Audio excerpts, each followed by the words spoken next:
Wide receiver Amari Cooper is an excellent choice. His strengths make him such a safe selection. He has good size, he runs outstanding routes, he's a good quick athlete.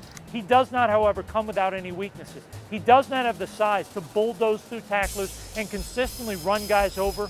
And while he is quick and has good speed, he does not have rare explosiveness to just run away from defenders. Offensive tackle Brandon Scherff is perhaps the best all-around offensive lineman in the entire draft. He's the best run blocker I've ever evaluated for an offensive tackle.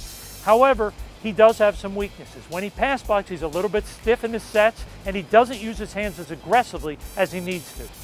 Wide receiver Kevin White is a great selection because players with his strengths like size, athleticism, and speed to change games are hard to find. However, there are some things he needs to work on. He's got to get quicker off the line of scrimmage. He's got to run sharper routes. If he can improve on those things, he's got a chance to be a special receiver in the NFL. Running back Todd Gurley is one of the riskier choices in the first round.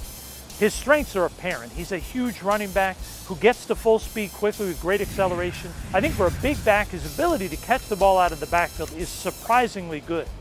He does not, however, come without concerns. He has had an injury history throughout college. You combine that with an upright running style, it makes me nervous. I spoke to a scout who told me when Trent Richardson came out about how bad he was, he insists that Gurley is the same back and that he's going to fail in the NFL.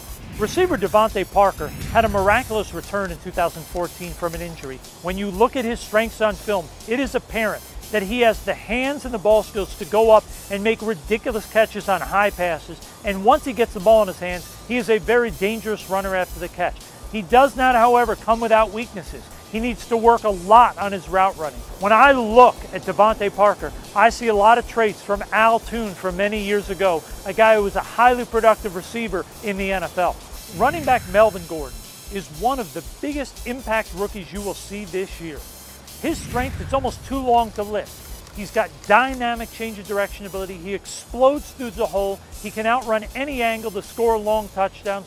The only two things that concern me about Melvin Gordon are his tendency to fumble and his hands catching the ball out of the backfield. If he can improve in those areas, I think you could see the new version of Jamal Charles.